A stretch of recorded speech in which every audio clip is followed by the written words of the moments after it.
Hey guys, Sean Terry here, flip2freedom.com. All right, so here is the question.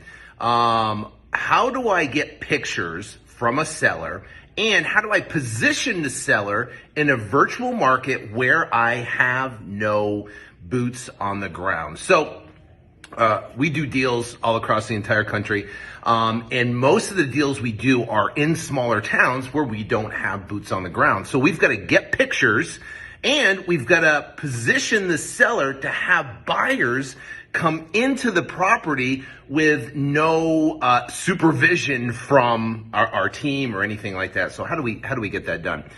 It first starts off on the acquisition side. It starts off in the acquisition.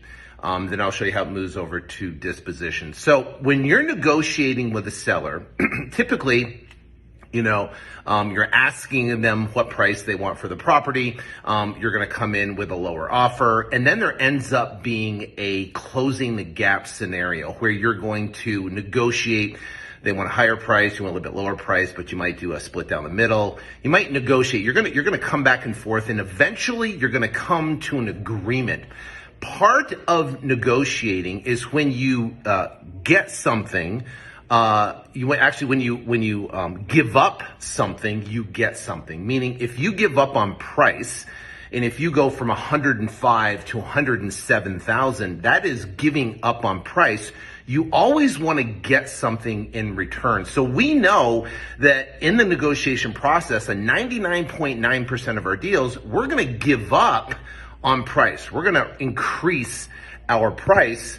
And for that, we want to get something. And what do we get? Number one, we get an agreement. They're going to send us at least 30 to 50 pictures of everything in the property, right? And they say, hey, listen, Mr. Seller, we're going to go up from $105,000 to $107,000. But, I talked to my underwriter and I got approval on this. It's going to put us real tight on the deal. But if you can get us 30 to 50 pictures, I can get this approved, and then we won't have to send someone out there and schedule it. So if you have the ability and the means to be able to get pictures and be able to send it to us, that would be great. So what you're doing is now you're giving up, but also too, you're getting pictures. Then what we'll do is we're going to follow up with the email and tell them specifically the pictures we want. Here's the front of the house. Here's the sides of the house. Here's the back of the house. Here's 2 angles of the bathrooms, 2 angles of the living room, a couple angles of the kitchen. Here's the bedrooms. Here's any of the big ticket items that need to be fixed. We want a picture of the roof if we can. So we want to get enough pictures that we can send them to buyers, and then those buyers can look at them and be able to see everything in the property. Okay, so that's number one. We have the seller. We're going to give up something. We're going to get something. A part of it too is now we have to position the seller to be able to have people come in their house. So how do we do that? And again, it's done on the acquisition. So we're giving up, right? Price, $107,000 for the property. They're going to get us pictures. Now, also part of that negotiation, we're going to say, hey, listen, we're a Phoenix-based firm. We do deals all across the entire country, but we don't have employees in every small market across the entire country. So what we do is we build a team, a local team in your market. That local team consists of realtors. It consists of other investors. It consists of potentially inspectors and stuff like that. So we need to build a team in that local market. So yes, we'll come up to 107, and we need you obviously to get pictures. But what we're going to need is for you is full cooperation with us to be able to vet potential team members, and they're going to have to come see the house and get eyeballs on the house and give us feedback. And then we want to be able to vet those people so we can get the right team. So when we acquire your property, we know what to do with it for an investment side on the exit. So if you can agree to those two things, Mr. Seller, that's what the underwriting said. I can get you $107,000 for the property. But if you can get us pictures and you can work with us on building a local team in that market and have access to the property and work with us and be as open as possible to help us accomplish that, then yes, we can agree to $107,000. They'll make the whole transaction very smooth. So that's on the acquisition. We get agreement from them on pictures, and also too, we're going to build the team.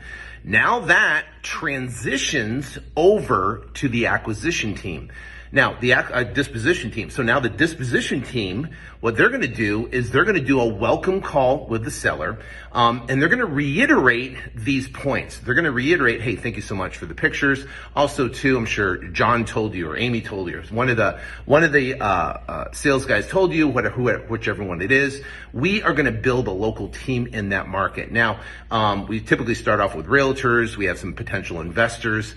And what I'd like to do is schedule some times where they can come over and see the property, and we can have a conversation and vet them. And if you could give me your feedback about them, that would be great. Now, what I would like in this situation, there's obviously don't talk to them about our transaction or our numbers or anything like that. If they ask about the property, that's fine. But primarily, just obviously be cordial, have them look at the property, and then we'll handle the conversation after the fact. So now that positioning that seller to be able to have people come in the house, and you're reiterating on the disposition side from another person about what's to happen and what's to come. Now, what happens is, we work mostly on selling our properties through realtors. 99% of our transactions are done where we're selling our property through a realtor. We're going to find the flippers on REI Automator. We're going to go to realtor.com and we're going to get the first 3 layers of the top agents in that market. So we're going to reach out to those agents. We're going to send them a text and we're going to say, hey, we have a local off-market we have a property off-market deep discount in your area. Do you have buyers? And they're going to respond back, and then we're going to get them on the phone. And our goal is to schedule them to see the property. So what do we say to the agent? Well, first off, we say, hey, listen, we have a property. We're currently in escrow. We're in contract on this property. And we are looking for a local buyer in that particular market. And we typically negotiate a commission. We'll put $1,000 flat fee. If they want additional commission on top of that, they can mark the price up to their buyer. But just say, hey, listen, we're selling the property for, $120,000.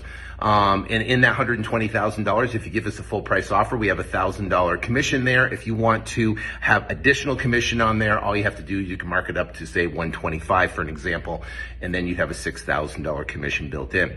So what I'd like you to do is I'm going to set an appointment. You're going to have your buyer come over. I've already prepped the seller not to discuss anything about the contract or the price. If you have the questions about the property, you can ask them about the property. Please keep your buyer from asking the seller any questions about our contract or any of those specifics. We don't want to have any type of circumvent situation. And then after the fact, if you have questions about the property, you want to make an offer on the property, then what happens on our team, they will call Josh, our disposition manager, and that disposition manager will negotiate that contract and get that deal. So now what we're doing is we're positioning where the agent will go in the house with their buyer, and they're prepped. So the seller's prepped and the agent's prepped. Now, here's the interesting thing is, why do we work with agents? Well, we love working with agents. So if you're a real estate agent, great. We work with agents because they have a code of ethics, right? They have a code of ethics. They're not going to circumvent the transaction, because if they do, and I get an affidavit from the seller telling us that the agent tried to offer them a deal behind their back, well, guess what? I just have to send a complaint to the board of realtors, send a complaint to their broker, and they could potentially lose their license. We already had that happen one time in Louisiana. We filed a complaint against the agent. Guess what? They lost their license, right? We had a signed affidavit from a seller on exactly what they did, and they actually circumvented it and closed the transaction. That's essentially what sealed the deal for them. So the bottom line is, I love working with agents because they have a code of ethics, and it's very rare to have an agent where they don't, and they're going to circumvent the transaction, right? They know how to play by the rules. Now, with cash buyers, it's different. Cash buyers, you'll see where they'll go in and they're going to try to coerce the seller because they don't have a code of ethics situation, right? They are They're just trying to go out and get the best deal. So that's why we primarily like working directly with agents. And if we have to work with cash buyers, we will, but we just have to prep our seller correctly right on the front end so they know not to be able to share that information. And then if you do it where you're saying, hey, listen, we're vetting a team in the local market, now it's not part of your team. We used to have, one of our team members is going to come over.